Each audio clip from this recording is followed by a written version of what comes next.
I found a pregnancy test, but I had a vasectomy. Then I overheard my wife say, I did the same with the first kid. I packed up, left, and sent the test to her lover's wife. Hello Reddit I plus here. I used to think that if my marriage ever ended, it would be in a fiery explosion, yelling, door slams, dramatic exits. But for me, it started with something no bigger than a thumbnail, a silver foil wrapper. I'm Ethan Cole, 38, mechanical engineer. I live in Richmond, Virginia.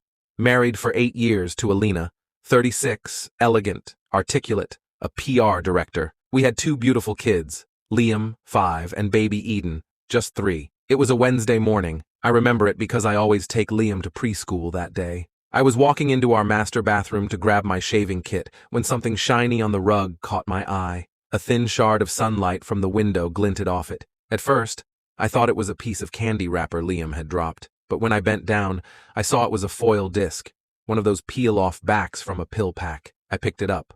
On the back, in red lettering, it said 2BE. That was Tuesday's pill, birth control. But Alina hadn't taken birth control in years. She stopped once I got the vasectomy after Eden was born.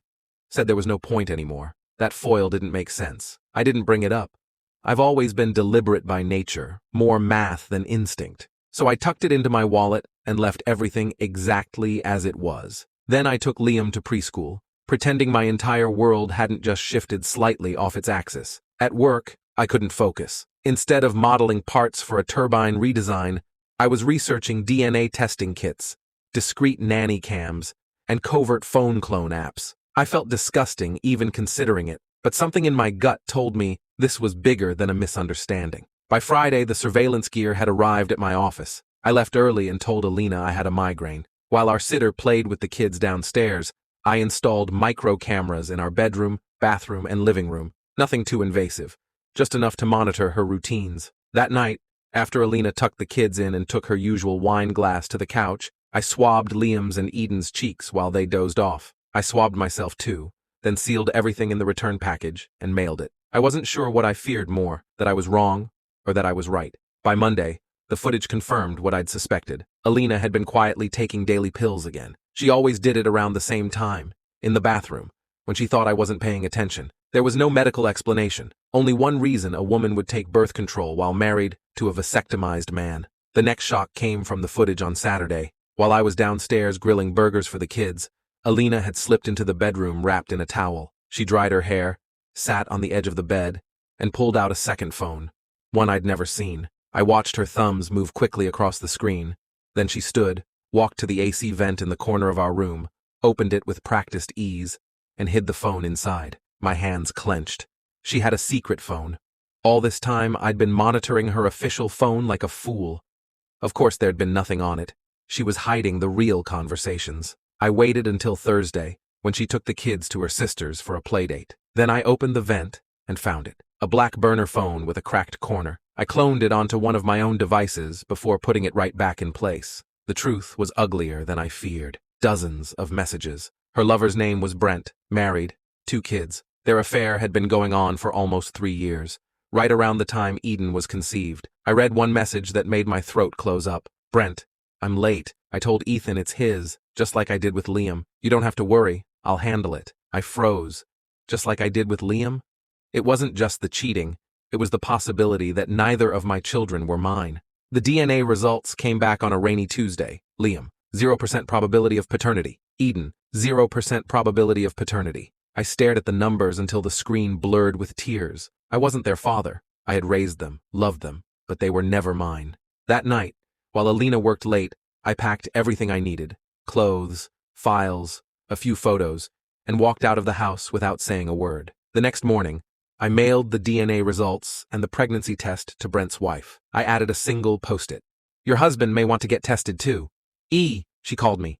Ethan? She said, her voice shaky. Oh my God, he told me he ended it last year, but, wait, did you say your name is Ethan? That's when I learned something that nearly made me drop the phone. She whispered. Alina called him Seth, not Brent. Seth, the man I had hired 5 years ago, a colleague I mentored, the same man who used to bounce baby Liam on his knee and talk about being too young to have kids. Alina wasn't just cheating on me. She was cheating on me with someone I had trusted, who I'd let into my life, into my home. And now, I filed for divorce, full custody petition pending. I'm getting a paternity disestablishment order. I still visit Liam and Eden because even though they aren't biologically mine, they know me as Dad, but I needed to free myself from the lie. And Alina? She still doesn't know how much I know. One day soon, she'll come home to find a letter, quiet, like that foil disc on the floor, that little shimmer that began the unraveling of everything. Alina returned home that Thursday evening, just after sunset, balancing her purse, a container of Thai takeout, and the baby bag she'd picked up from her sisters. The house was silent. My car was gone. I was gone. And in the middle of the kitchen counter sat a single white envelope, addressed in my handwriting. No keys, no note, just one document, the paternity results, DNA testing lab letterhead, and a copy of the burner phone's contents. Screen captured and printed, message by damning message. She called me 10 times that night. I didn't pick up. The next morning, I met with my lawyer and handed him everything. The surveillance footage, the DNA reports, the texts. Every lie in black and white. He was quiet for a long time, then leaned back and said, "We're not just playing defense now. You have the upper hand." We filed for divorce the same day. Alina finally reached me through a blocked number later that weekend. I answered, not out of kindness but curiosity. "Ethan," she began, voice shaking. "I don't even know what to say. Please, can we talk? In person?" I said nothing. I panicked. It wasn't supposed to mean anything with Seth. It started when I felt like we were drifting. I was overwhelmed with the kids, and you were always at work. I let her speak. She did what guilty people always do, rambled, justified, cried. Then I calmly said, "You know what broke me, Alina? It wasn't just the cheating. It was the planning, the precision. You were taking pills in secret, hiding phones in vents, sending messages while I was cooking for our kids.